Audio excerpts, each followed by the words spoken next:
उपस्थित बंधू भगिनींनो, आजचा कार्यक्रम सावरकरांवर विचार प्रवर्तन या मथळाखाली आयोजित केलेला आहे. माझी विनंती आहे लाईट वाल्यांना, जरा हे मधले इकडे अंधार केलेला आहे, दुरितांचे तिमीर घालवा, हा अंधार घालवा, मला श्रोत्यांचे चेहरे दिसू द्या, कारण त्याशिवाय विचार प्रवर्तन होणार नाहीये. शरद पोंक्षेंनी बऱ्यापैकी मैफिल सजवून गेलेले आहेत. स्वातंत्र्यवीर सावरकरांचं हिंदुत्व हे RSS ला अभिप्रेत असलेल्या हिंदुत्वाच्या वेगळं होतं.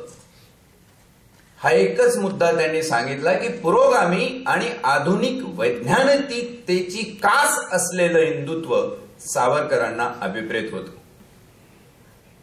पण ते का झालं नाही आणि सावरकर एकटे का पडले? सावरकरांच्या हिंदुत्वाचा विचार करायचा झाला तर येणाऱ्या पिढीसाठी कशा प्रकारचं हिंदुत्व अपेक्षित असणार आहे? केवळ कोणावर टीका केली, कोणाला उणं उणं बोललं म्हणजे हा अंधार जाणार आहे का? विचार प्रवर्तन होणार आहे का? नाही होणार. आपण त्या तेलाच्या घाण्याप्रमाणे परत तिथेच फिरून येऊ. म्हणून एक नवीन दिशा असली पाहिजे. RSSचं हिंदुत्व, सावरकरांचं हिंदुत्व आणि येणाऱ्या पिढीसाठी या देशाला कशा प्रकारचं हिंदुत्व अपेक्षित आहे याचं ज्वलंत उदाहरण म्हणजे मोदी या देशाचे पंतप्रधान झाले, याहून दुसरं होऊ शकत नाही. तुम्ही जर त्याचा विश्लेषणपूर्वक विचार केला, what exactly innovatively mister Modi has done. एक एक्सपेरिमेंट आहे आणि अतिशय सुंदर एक्सपेरिमेंट. या देशातल्या सद्यस्थितीत तरुण पिढीच्या मानसिकतेचा विचार करून केलेला तो एक्सपेरिमेंट आहे. तरुणांना काय हवंय? तरुणांना ते गांधी नकोयत, तरुणांना त्या हिंदूंच्या व्याख्या नकोयत, कारण खूप वाचन लिखाण पठण याच्यावर झालेलं आहे. तरुणांना ते सिंधू नदीचे नकाशे नकोयत. त्यांना हवंय खऱ्या हिंदुत्वाची जी बीज आहे ती बीज विज्ञाननिष्ठ, विकासपूर्ण अशा शाश्वत मूल्यांची आहेत. ती कुठे आहेत? ती कुठे हरवली? आणि वादविवाद करू नये किंवा टीका टिप्पणी करू नये, हे मी एवढ्यासाठीच म्हणतो की टीका टिप्पणीमध्ये आपण त्या मूळ गाभ्यापर्यंत पोहोचत नाही, कुठंतरी गर्भपात मध्येच होतो आणि असं पिढ्यानं पिढ्या होत आलेलं आहे. आणि म्हणूनच आपण वेगवेगळ्या जाती पंथांमध्ये विखुरलेले आणि अशा प्रकारे खंडात विभागलेले लोक आजही तसेच आहोत. स्वातंत्र्यवीर सावरकरांचं हिंदुत्व बोलणं सोपं आहे. माझ्या भाषणातला बराचसा भाग ते बोलून गेले, त्यामुळे मी रिपीट करणार नाही. बोलणं सोपं आहे, दलितांचा उद्धार वगैरे सगळं सोपं आहे. पण हे का पुढे जाऊ शकलं नाही? कारण प्रत्येक कालखंडामध्ये समाजाचं खऱ्या अर्थाने उद्बोधन करणारा माणूस आपण संपवला.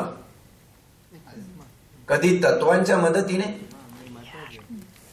कधी त्याला दूषणं लावून, कधी एखादं 21 वर्षाचं तत्वज्ञ पोर चिरंजीवी समाधीमध्ये काढून, तर कधी 42 वर्षाचा शास्त्र तेज जागृत करणारा सदेह विमानात बसवून वैकुंठाला पाठवून.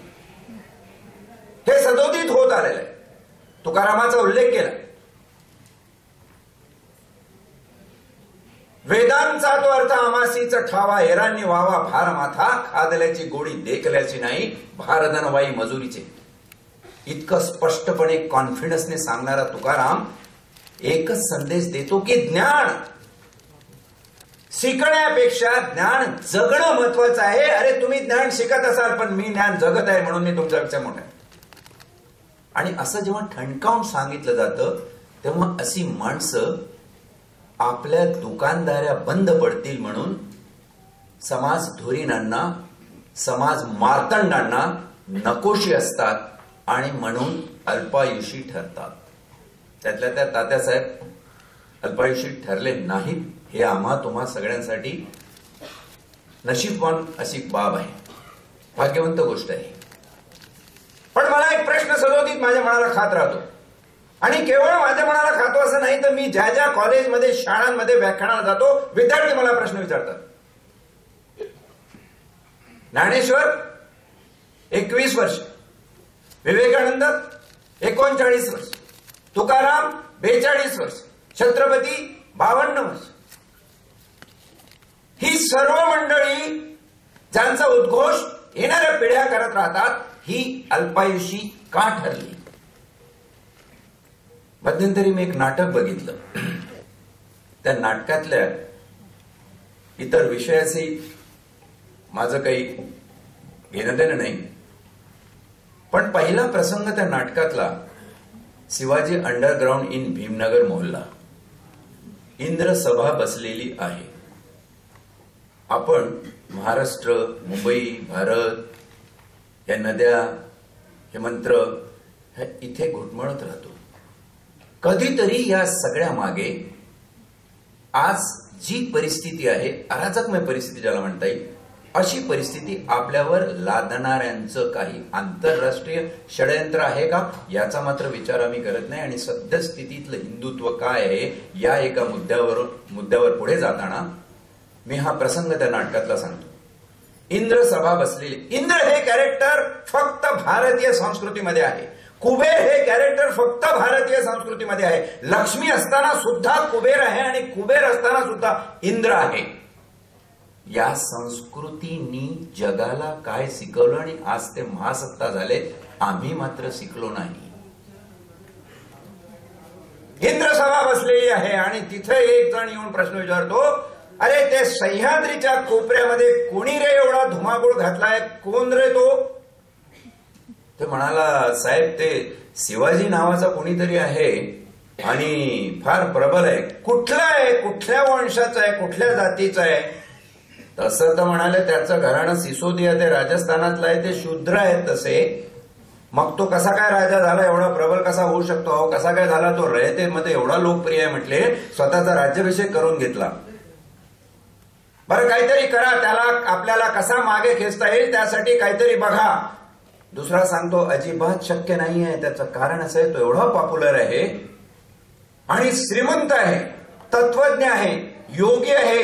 वेळ प्रसंगी त्याला साथ देणारे लोक आपल्या जीवावर वेतून जातील पण त्याला धक्का लागू देणार नाही. आणि चौथं एक अतिशय मार्मिक सांगतो की ज्या समाजामध्ये तुकारामांनी आसूड ओढून शास्त्रतेज जागृत केलं आणि रामदासांनी ब्रह्मतेज जागृत केलं, शास्त्रतेज आणि ब्रह्मतेजाची एकत्र जोड त्याला लाभलेली आहे, असा तो छत्रपती शिवाजी महाराज म्हणून आहे. आणि त्याला आपल्याला काही करता येणार नाही. तेव्हा इंद्र भारी स्वरामध्ये म्हणतात, किती रे वय त्याचं? 51 पूर्ण होऊन 52व्या वर्षी पदार्पण झालेलं आहे. इंद्रदेव म्हणतो, ठीक आहे, पुरे झालं इतकं, आता उचला त्याला. हा जो प्रकार आहे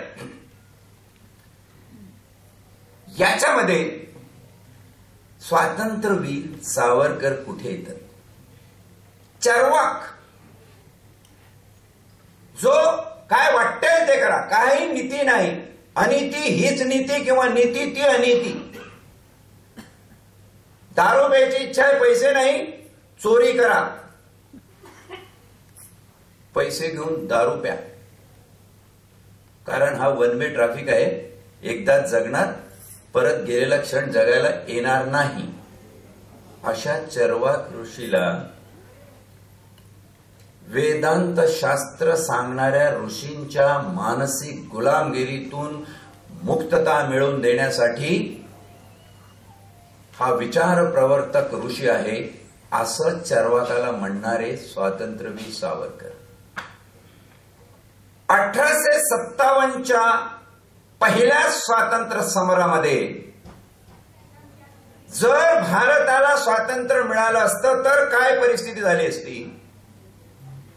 तर तात्या टोपे, नानासाहेब आणि लक्ष्मीबाई या सगळ्यांनी जेव्हा एकत्र दिल्लीला मीटिंग घेऊन आपल्याला हे स्वातंत्र्य समर पुढे न्यायचं आहे म्हणून आपला कोणीतरी एक प्रमुख असला पाहिजे म्हणून आपलं सरसेनापती पद बादशाह जफरला बहाल केलं. आणि समजा हे स्वातंत्र्य मिळालं असतं तर या देशाचं नेतृत्व कोणाकडे असतं? मुसलमानाकडे असतं. 1857 एवढ्यात आपण 150 वर्ष पूर्ण केलेली आहे. आताचा हा काळ. स्वातंत्र्यवीर सावरकरांनी 1857च्या पहिल्या स्वातंत्र्य समराचे गोडवे कशासाठी गायले की इथे तुम्हाला अजिबात जातीवाद दिसत नाही, धर्माधर्मातली तेढ दिसत नाहीये. आणि 1873ला बंगालमध्ये पहिली जातीय दंगल झाली आणि तिथून हिंदू मुस्लिम असा जो एक तट पाडण्याचा भाग ब्रिटिशांनी अवलंबला.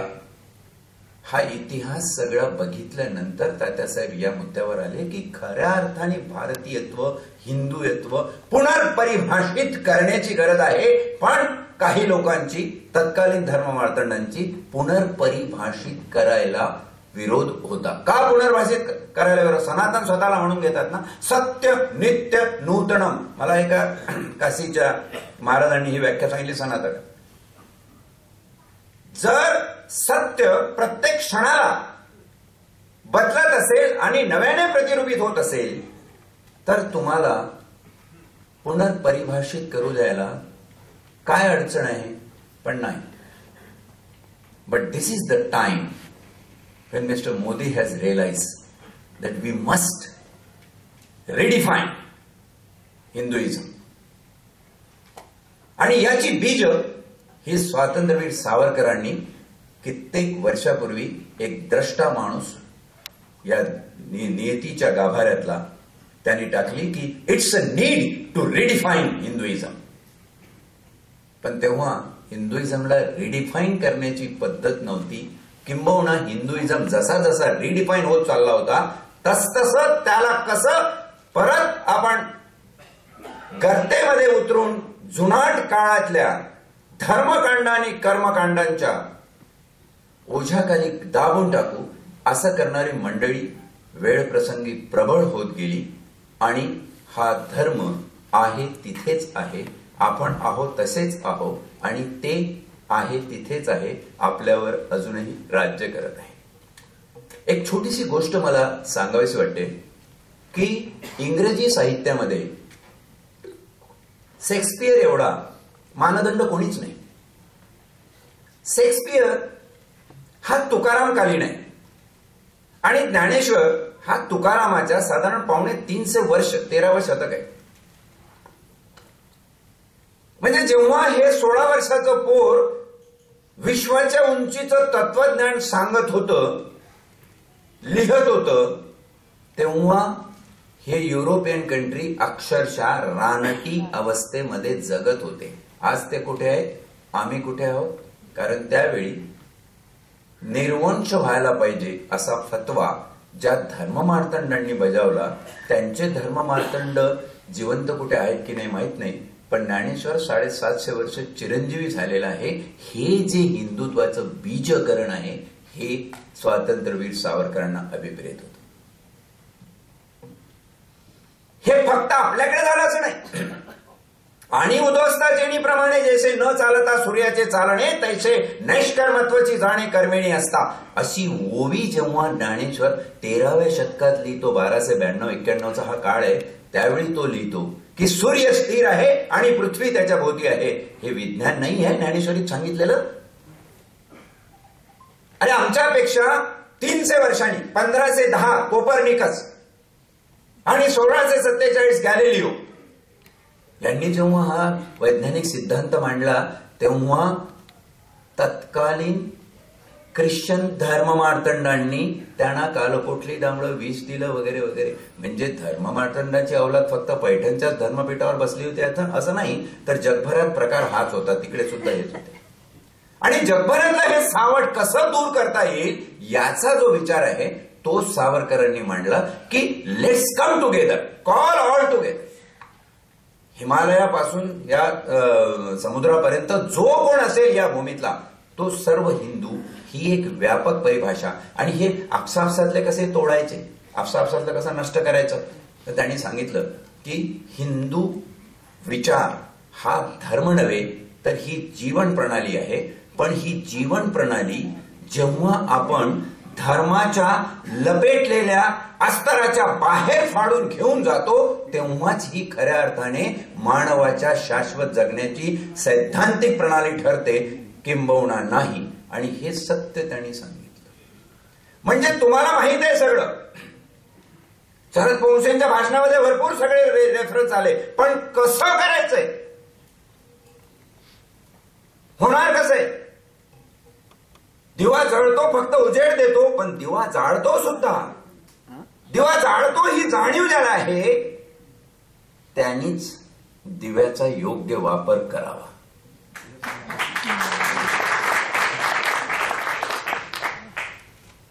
अरे यार तुझे रोने का सलीका भी नहीं, शायर कहता है. रडावं कसं हे सुद्धा लोकांना कळत नाही. नुसतं आपल्या व्यथा उर बळवून मांडल्या आणि रडून समाधान करून घेतलं म्हणजे झालं असं नाही. तर शायर काय म्हणतो, अरे यार तुझे रोने का सलीका भी नहीं, तू जानता ही नहीं. अश्क होते हैं बहने के लिए या बहाने के लिए, और कितने परवाने यहां जल गए राज ये पाने के लिए कि होती है क्षमा जलने के लिए या जलाने के लिए.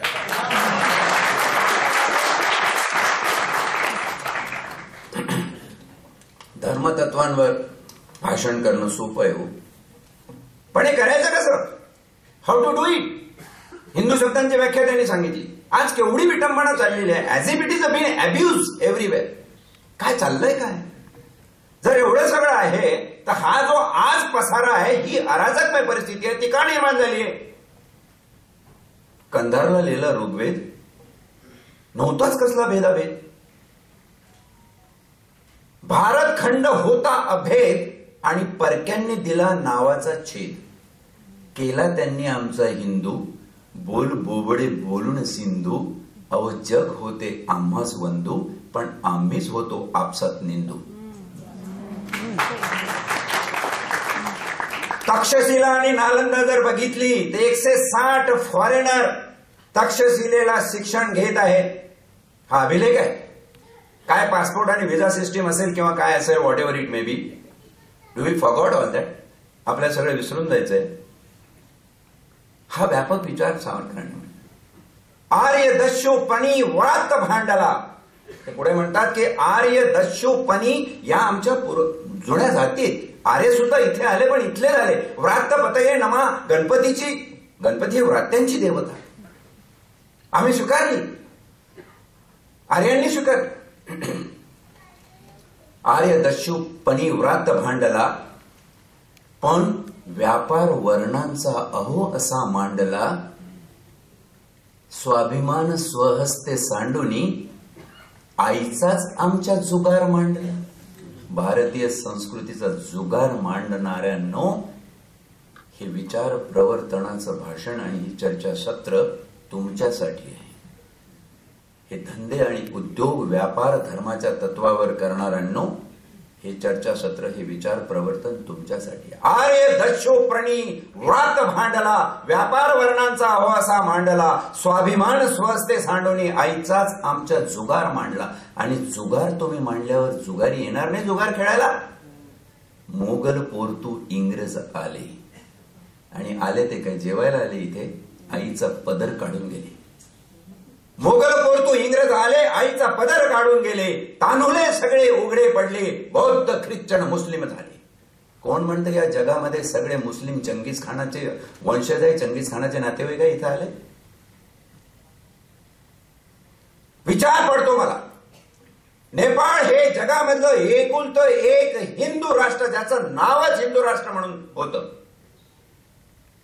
पण जेव्हा पाकिस्तानच्या दहशतवाद्याच्या मदतीने चीनच्या माओवाद्यांनी तिथल्या राजाचा, त्याच्या एका कुटुंबाचा खून पाडून तिथे उत्पात घडवून आणला, तेव्हा बरं झालं बुद्धाचा नेपाळ गेला असं म्हणणाऱ्यांनो, आत्मपरीक्षण करा, आरशासमोर उभे राहा. ताउम्र यही गलती करता आया हूं मैं, ताउम्र यही गलती करता आया हूं मैं, धूल है साली चेहरे पे, आईना साफ करता आया हूं मैं. आज से पुसून तुमचं प्रतिबिंब स्वच्छ होणार नाही. मोगलपूर तो इंग्रज आले, आईचा पदर काढून गेले, तानवले सगळे उघडे पडले, बौद्ध ख्रिश्चन मुस्लिम झाले, मानवताच खरी ओळख आमची. पोंक्षांनी सांगितलं, खरा मानवतावादीच धर्मविदा सावरकरांना अपेक्षित होतो. मानवताच खरी ओळख आमची, तिचे तर तुकडे करून झाले, तुटका संदेश दिला महात्मे, त्याला तर गोळ्या घालून झाले, होऊन द्यायला काय झालं ते गेलं. गंगेला मिळालं, मानवताच खरी ओळख आमची, तिचे तर तुकडे करून झाले, तुटका संदेश दिला महात्मे, त्याला तर गोळ्या घालून झाले, भांडखोर युरोप एक संघ झाला. या दोन ओळी फार महत्वाच्या आहे. 500 वर्ष युरोपियन हिस्ट्रीचे कोणी विद्यार्थी असेल तर बघा, युरोपियन हिस्ट्री हा भांडणाचा, वॉरचा इतिहास आहे. भांडखोर युरोप एक संघ झाला आणि तेच अमेरिकेला आले न्यारे, आम्ही मात्र रंगवत आहोत अजून आमचे हरवलेले चेहरे, आम्ही मात्र रंगीत आहोत आमचे हरवलेले. We are still to find our identity. And why Modi is successful? I think Modi has got that key to identify himself with the mind and psychology of young people in this country. And that's why Modi is successful. आम्ही गीता, रामायण, महाभारत हे सगळं घेऊन चाललोय, पण सद्यस्थितीमध्ये त्या तरुणाला रामायणातलं काय हवंय, महाभारतातलं त्याला काय हवंय. आपण वाचनात वाचलं की जिजाऊनी रामायण महाभारतातल्या कथा शिवबाला सांगितल्या होत्या. कथा सांगितल्याने कोणी छत्रपती होतो का? आणि जर असं झालं असतं तर आसाराम बापू आणि मोरारी बापूच्या कथा ऐकून छत्रपतीच उठले असते जन्माला. असं होत नाही.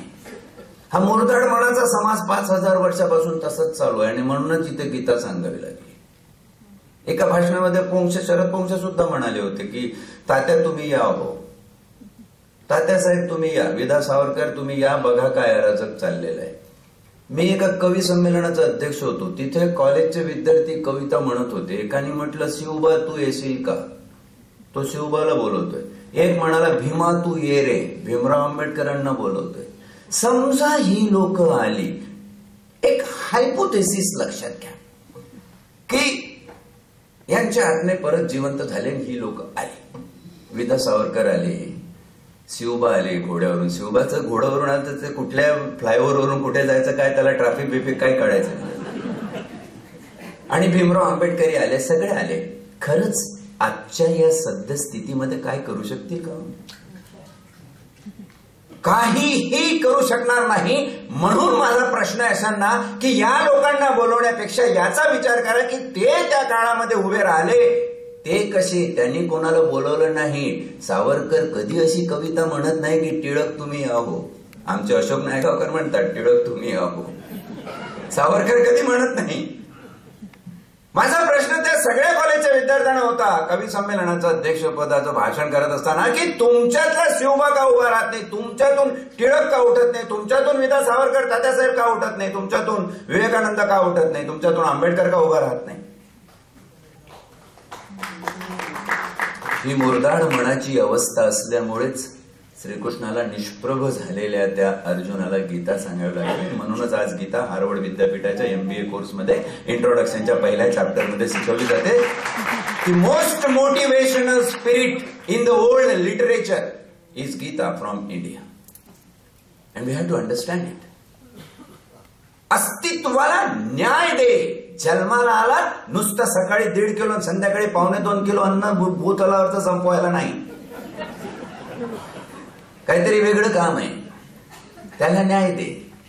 आणि अस्तित्वाला न्याय देण्याची चिंगारी जेव्हा तरुणांमध्ये पेटते तेव्हाच मोदी सारखा माणूस देशाचा पंतप्रधान होऊ शकतो. हे काही लाटबीट काही असं कोणी समजू नका किंवा धर्माभिमा याच्यावर झालेलं नाहीये. Modi is too sharp and brilliant prime minister this country has got, who has strategically plan the things. कोणालाही असं वाटलं नव्हतं 372च्या वरती जातील. आणि त्याहीपेक्षा हुशार, नदीच्या पाण्यापेक्षा समुद्राचं पाणी नेहमी हुशार असतं. कारण समुद्राच्या पाण्याला माहित असतं आपल्यातूनच ढग होतात, परत नदीत जातात आणि नदी आपल्यातच परत असते. तसं हे समाज मन आहे आणि भारतीय समाज अतिशय बुद्धिवंत आहे त्या बाबतीत. भारतीय समाजाने काय केलं, 372 म्हणताना तुम्ही हे 10+ घ्या, 382 घ्या, करून दाखवा 5 वर्ष. That is the greatness of this country. हा देश कधीही लहान सहान इकड तिकडच्या बोलण्याच्या याच्यावर जाणार नाही. You should have faith in public intelligence and India has enough of the public intelligence. रामायणाचे गोडवे गातो आम्ही. छत्रपतीला रामायण सांगितलं, महाभारत सांगितलं, नेमकं काय सांगितलं असणार? आज कुठल्या पद्धतीचं हिंदुत्व हे अपेक्षित आहे, कुठल्या पद्धतीची विज्ञाननिष्ठा आपल्या जुन्या ग्रंथातून अपेक्षित आहे, याचा जर विचार केला तर तुमच्या लक्षात येईल की 2008 मध्ये सर्व जगावर आर्थिक मंदी आली. ही आर्थिक मंदी लहान सहान देशापासून तर मोठ्या देशापर्यंत सर्वांवर आली. काय झालं? गुप्तवार्ता विभागामध्ये काम करत असताना काही काही गोष्टी न बोलाव्यात अशा असतात, परंतु आता रिटायर्ड झाल्यामुळं हरकत नाही. पॅसिफिक महासागराच्या तळामध्ये मरीन व्हिलेज डेव्हलप केलेलं आहे आणि त्या ठिकाणी जेनेटिकली इंजिनियर्ड ह्युमन बीइंग, जैविक सूत्रांनी युक्त असे मनुष्य प्राणी निर्माण करण्याची प्रयोगशाळा चालवलेली आहे. त्या प्रयोगशाळेमध्ये वेगळ्या मानसिकतेचा माणूस कसा घडवता येईल याचा विचार प्रामुख्याने होतो आहे. त्याचबरोबर हाही विचार करतायत की इथला माणूस कुठल्याही पॅराशूट किंवा स्पेस वेअर न घालता चंद्रावर कसा जगू शकेल. उद्या मंगळावर जगणारा माणूस आम्हाला हवा आहे. तो कसा निर्माण करता येईल? DNA transformation and RNA transfusion या दोनचा आधार घेऊन क्लोनिंग शास्त्र त्याच्याबरोबर जोडून आम्ही हे प्रयोग करत आहोत. या प्रयोगाला पैसा लागतो आणि म्हणून 2008 नंतर जे या जगातले बलाढ्य, जे हे जग चालवतात, contractual people of the world असं त्यांना म्हटलं जातं, एलिमेंटरी सोसायटी. 2012 हा जगबुडीवर एक सिनेमा आला होता हॉलिवूडचा. ज्याने कोणी बघितला असेल त्यांनी लक्ष देऊन ऐका, बघितला नसेल तर परत बघा, मी सांगतो म्हणून. पण या 12 ते 13 कुटुंबांची झलक त्या सिनेमामध्ये तुम्हाला बघायला मिळते. या कुटुंबांनी जगातल्या आपल्या संपत्तीच्या 40% संपत्ती विड्रॉ करून त्या प्रयोगामध्ये पॅसिफिक सागराच्या तळावर लावलेली आहे. जेनेटिकली इंजिनियर्ड ह्युमन बीइंग, जैविक सूत्रांनी युक्त असा वेगळ्या गुणवत्तेचा माणूस आम्हाला निर्माण करायचा आहे. My question to this audience, have you ever seen Putra Kameshti Yajna in Ramayana? Ram, Lakshman, Bharat, Shatrughan and Hanuman were not natural children born to their natural parents. They were specially created human beings for a determined operation to finish Ravana. Who was to finish Ravana? All these people who were sitting in the Sabha. तुम्हाला गंमत वाटेल, मला कॉलेजचे विद्यार्थी प्रश्न विचारतात, राम जेव्हा युद्ध करायला गेले ते सेतू बांधून सगळ्यांना नेले, तेव्हा इंद्राणी पुष्प विमान नाही पाठवलं. पण राम जिंकल्यावर, रावणाचा वध झाल्यावर तिकडची संपत्ती सोन्याची लंका इकडे आणण्यासाठी तिथे मात्र पुष्प विमान आलेलं आहे. मुलं असंही विचारतात की रावणाने जी नेली होती ती खरी सीता होती का? त्याचं उत्तर असं देतात, तेच उत्तर देतात की ही खरी सीता नाहीये, डुप्लिकेट चायनीज पीस प्रॉडक्ट आलेला आहे. हे रावणाला समजलं होतं म्हणून रावणाने हात लावला नाही, तर भानगडीतच पडला नाही. आणि इंटेलिजन्स ऑपरेशन मध्ये, दहशतवादी हल्ल्यामध्ये कधी कधी लोकांना प्राण गमवावे लागतात. Part of game, part of heinous dirty nonsense bastard game, but internationally it happens. म्हणून आदिवासी स्त्री सीता सदृश्य दिसणारी डुप्लिकेट पीस म्हणून ठेवली होती, रावणाने नेली. आणि ज्यावेळी सीतेला अग्निपरीक्षा द्यायला सांगितली तेव्हा खाली भुयार करून ओरिजिनल सीता बाहेर आणली आणि ही सीता जाळून टाकली. कारण अयोध्येमध्ये जेव्हा परिटाने तिच्या चारित्र्यावर शिंतोडे उचलले तेव्हा मात्र रामाने अग्निपरीक्षा करायला लावली नाही, तिला वाल्मिकीच्या आश्रमामध्ये नेऊन टाकली, पत्नी त्याग केला.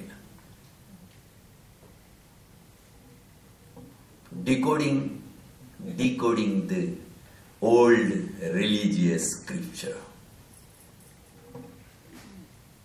एका हॉलिवूडच्या डायरेक्टरनी बायबलवर फार सुंदर प्रयोग केलाय, decodification. We also need to do, कारण आपल्याला हे हिंदुत्व पुढच्या पिढीत न्यायचं आहे. आणि जर या पिढीला तुम्ही जेनेटिकली इंजिनियर्ड ह्युमन बीइंग हा पुत्र कामेष्टी यज्ञ या रूपाने केलेला वैज्ञानिक प्रयोग आहे जर समजून दिलं तर आमची पिढी कदाचित त्याच्यावर संशोधन करेल. आज दुर्भाग्य आहे, पुष्पक विमानाचा निर्माता भारद्वाज कोणाच्याही लक्षात नाही, भारद्वाजाचं मंदिर नाही, भारद्वाजाच्या नावाने रिसर्च सेंटर नाही, काही नाही. ज्याने ऍटॉमिक थेअरी या जगाला शिकवली तो कणाद कोणालाच माहिती नाही.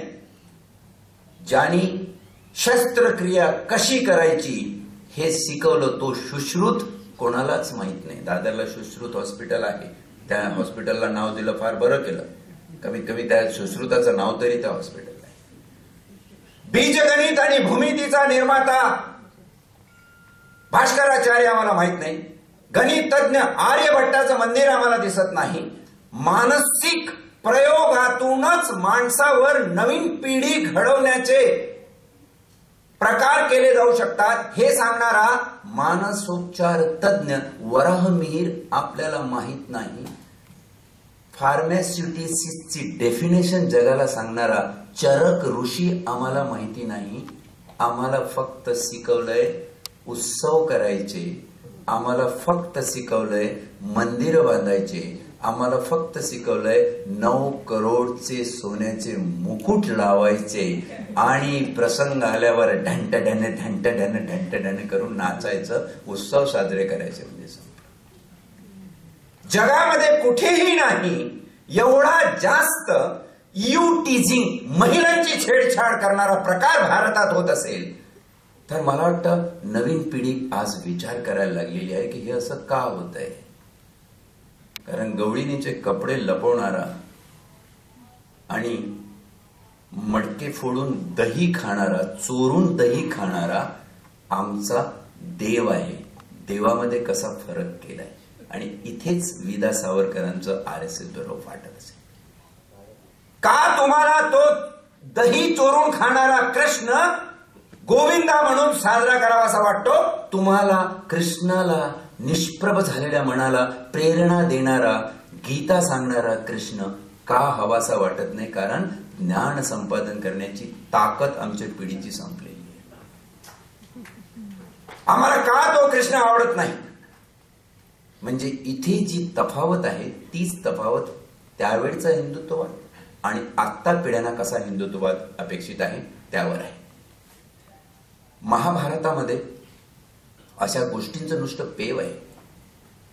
तुम्ही नुसतं साध्या विष्णूचं चित्र बघितलं, क्षीरसागर विष्णूचं चित्र बघितलं तर तुम्हाला दिसेल की तो तिथे पहुडलेला आहे. काय वेळ लागले का? थंड हवेमध्ये झोपायचं होतं ते एसी ओल्टात चालवून घरामध्ये झोपला असता. समुद्रावर गेला, पाण्यावर चालत जाणं काय गंमत आहे का? कसा गेला असेल? तरुण पिढी असा विचार करायला लागली. तुम्हाला हिंदुत्व विचार प्रवर्तन करून जर तरुण पिढीच्या मनापर्यंत पोहोचवायचं असेल तर कसा विचार या मुलांना द्यायला पाहिजे ते समजून घ्या. किंबहुना आज कानविंदेंनी प्रस्तावामध्ये सांगितलं तसं की कोणी तरुण या ठिकाणी नाहीये. त्याचं कारणच ते आम्ही त्यांच्यापर्यंत पोहोचलेलोच नाही. Because we are lacking in a module. We do not have the module to reach to young mind. We must reach to young mind. कसा गेला असेल तो तिथे? आणि गेला तर आपल्यासोबत साप घेऊन गेला.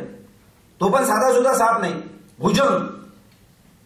आणि त्या भुजंगाला वेटोळं घालून ठेवलं, त्याच्यावर झोपलाय आणि नेमकं त्याच्या नाभीतून कमळ निघालेलं आहे. ही आमची प्रतीक विज्ञानाचं तंतोतंत प्रतिबिंब आहे.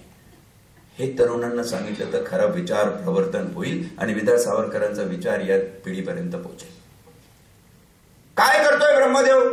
त्या कमळावर बसून विष्णूच्या नाभीतून निघालेल्या कमळावर ब्रह्मदेव अभ्यास करत बसतोय. कारण ब्रह्मा विष्णू महेश ब्रह्मसृष्टी निर्माण करतो, विष्णू प्रतिपाल करतो, शंकर नष्ट करतो, कारण नष्ट झाल्याशिवाय परत निर्माण होत नाही. पण प्रतिपाल होत असताना एक पिढी, त्या पिढीच्या पुढच्या एडिशन्स कशा असाव्यात, जैविकदृष्ट्या किती फरक आवश्यक आहे याचा अभ्यास ब्रह्मदेव प्रतिपालकाच्या बिंबीवर निघालेल्या कमळावर बसून करतो.